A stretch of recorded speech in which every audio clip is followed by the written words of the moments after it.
For decades, late-night television fans whispered about a tension that seemed to flicker across Johnny Carson's face whenever James Stewart appeared on The Tonight Show. Most viewers assumed it was nothing more than the awkwardness that occasionally accompanies Hollywood conversations. But over the years, old clips inspired countless theories. Now, long after both men have passed and the industry they helped shape has transformed beyond recognition, a story has emerged, one that offers a fictionalized look into why Carson might have harbored resentment toward the beloved actor. And though the truth in this narrative is imagined, it paints a dramatic picture of two icons caught in the quiet crossfire of pride, misunderstanding, and wounded professionalism.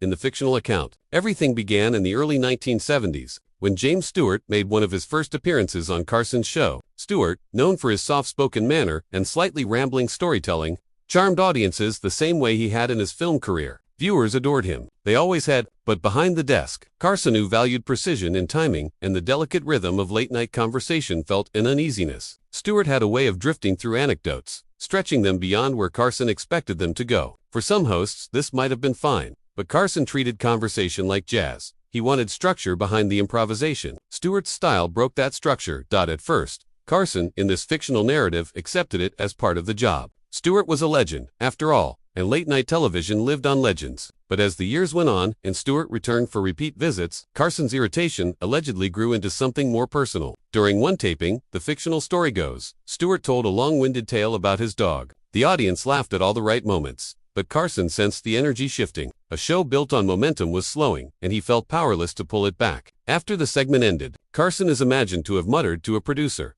"I love Jimmy," but his stories wander like a man who forgot where he parked his car. The comment, meant privately, somehow made its way back to Stewart.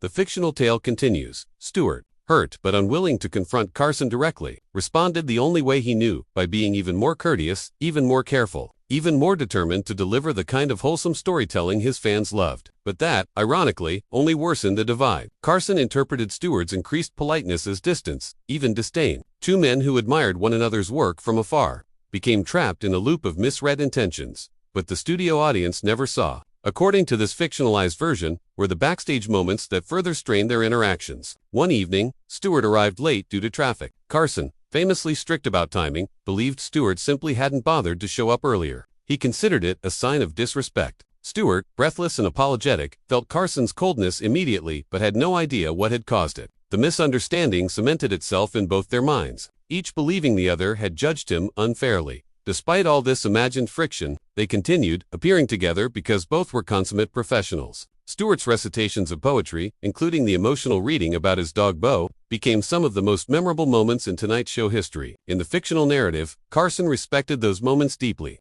even if the build-up to them stirred something uncomfortable inside him. He disliked how Stewart could draw genuine tears from an audience with ease, something Carson himself avoided, preferring wit over vulnerability. In this imagined world, that contrast felt like a personal challenge. Yet beneath the irritation and miscommunication, there was never real hatred, only the tension that arises when two very different men, both giants in their fields, try to share the same small stage. In the fictional telling, Carson's alleged hatred was really frustration mixed with admiration, envy, and a lingering sense of misunderstanding that neither man knew how to correct. Stewart, kind to a fault, assumed the distance came from Carson's natural reserve. Carson believed Stewart didn't care to smooth things over, and so the gap widened without either of them consciously feeding it.